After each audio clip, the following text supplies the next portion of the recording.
It was just past dawn when the city woke up to the thunder of engines and the gleam of steel. Live on television, anchors announced. Breaking news, the U.S. Navy has arrived in Cagayan de Oro for Balikatan 2026. The camera panned to the breakwater, where a massive gray ship cut through the morning mist. Its American flag fluttered high. Filipino onlookers pressed against the fence, waving small flags of their own. The ship's arrival was not quiet. Helicopters hovered overhead, cameras flashed, and excited children pointed at the towering vessel. Local radio stations played the U.S. and Philippine anthems. News vans lined the port, their reporters scrambling to capture every angle. Social media exploded with videos and photos, some taken from rooftops, others from fishermen's boats. As the ship docked, sailors lined the rails saluting. A brass band played. The city's mayor, military officials, and local leaders stood ready to welcome their guests. This was not an ordinary day in Mindanao. It was a scene of history in the making, one that would be talked about for years. For both nations, this arrival marked more than just the beginning of joint military drills. It was a message to neighbors, to allies, and to the world that the U.S. and the Philippines stood together, ready to face challenges side by side. From the first light, Cagayan de Oro buzzed with anticipation. Streets leading to the port were decorated with banners and flags, reading, "Welcome, Balikatan." School children dressed in white and blue waved cardboard ships and sang patriotic songs. Cafes near the bay filled early, as families gathered for a front-row seat to history. Media crews reported live updates throughout the day. Interviews with residents revealed a mix of pride, curiosity, and hope. "It feels like we are part of something big," said a teacher, holding her daughter's hand. Local businesses offered discounts to visitors, and tricycle drivers gave free rides to veterans and soldiers. The city's transformation was more than visual. There was a sense of unity in the air. Even those who usually kept to themselves came out to watch the spectacle. News channels replayed scenes of the ship's arrival, with experts explaining its importance. The city's social media pages trended with hashtag Balikatan 2026 and hashtag Mindanao Strong. By midday, Cagayan de Oro had become the center of national attention. It was not just about military might, it was about community, pride, and the rare chance to witness history unfold on familiar shores. Balikatan is a Filipino word. It means shoulder to shoulder. That's exactly what the joint exercises are about. For decades, the United States and the Philippines have worked closely, both as friends and as allies. Each year, Balikatan brings their militaries together for training, learning, and building trust. These exercises are not just about defense, they are a symbol of commitment. When the U.S. Navy docks in a Philippine city, it sends a clear message: we stand with you. For Filipino soldiers, it means training with some of the world's best. For Americans, it means understanding local challenges and working in new environments. The partnership runs deep. It is built on shared history, common values, and the goal of keeping the region safe. Every Balikatan event is another step in a long journey together. This year, the excitement is even bigger because Mindanao is playing a major role. In a changing world, Balikatan matters more than ever. It shows the world that unity and cooperation can overcome fear and division. For many, the name itself is a promise that no one stands alone. The arrival of the U.S. Navy was not a surprise. Weeks before, local officials and military leaders met in packed conference rooms, planning every detail. Security was tight. The Philippine Army checked every corner of the port. Emergency teams practiced drills for rescue and medical care. Volunteers handed out water and food to arriving visitors. City workers painted crosswalks, hung fresh banners, and cleaned up parks near the harbor.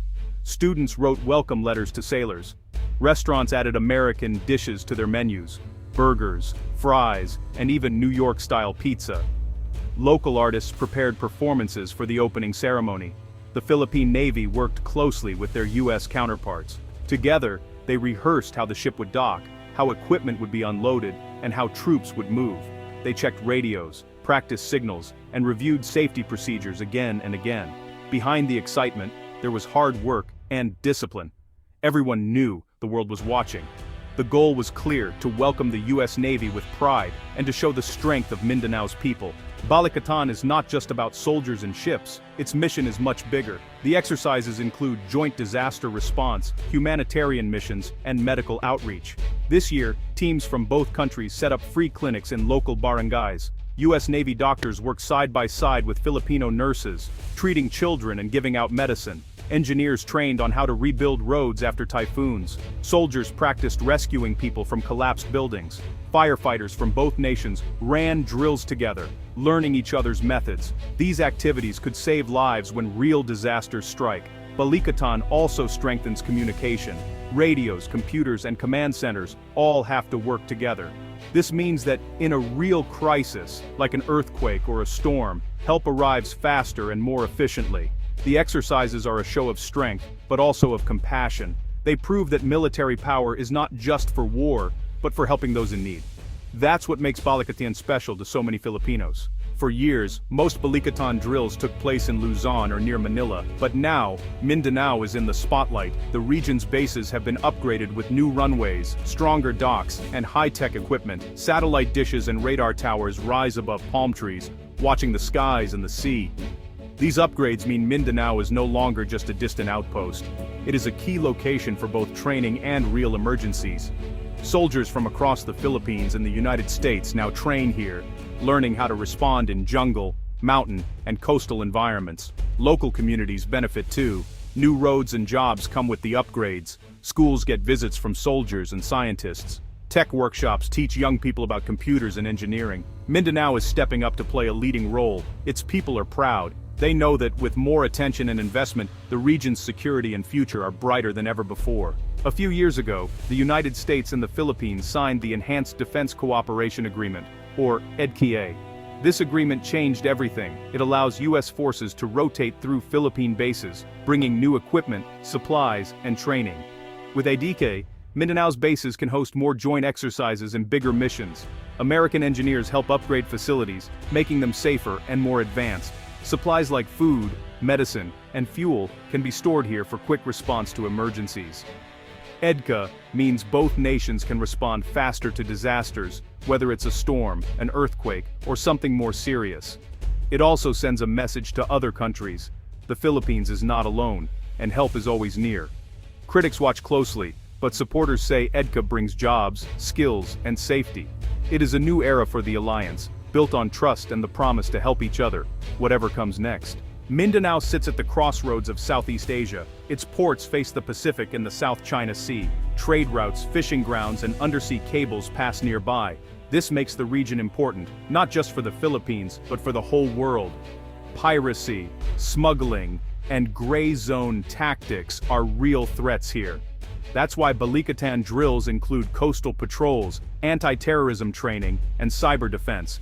It's not just about fighting enemies, it's about protecting peace, trade, and the people who call Mindanao home. Mindanao is also hit by typhoons, floods, and earthquakes. Its geography makes it both vulnerable and resilient. The drills here prepare soldiers to deliver aid quickly, open roads, and set up shelters for thousands in need. For the United States and the Philippines, Mindanao is the heart of a safer, more united region. Its people know the risks and the promise of living at the center of change. As the exercises drew to a close, both flags, American and Filipino, rose side by side at the port. The sun dipped low, painting the sky in gold and crimson. Soldiers, officials, and citizens stood together, their faces lit with pride and hope. Cameras captured the moment, which would soon circle the world. This was more than just a training drill. It was a promise kept, a friendship renewed. The people of Mindanao had shown their strength and spirit. The United States and Philippine militaries had proven their teamwork. Together they looked out at the horizon, ready for whatever the future might bring. For many watching, this sunset meant something special. It was a symbol of unity, security, and the hope that tomorrow would be brighter. The waves of Mindanao carried that promise out to sea, and back again, with every ship that arrives. The world watched as the two flags danced side by side in the evening breeze. In that golden light, anything seemed possible.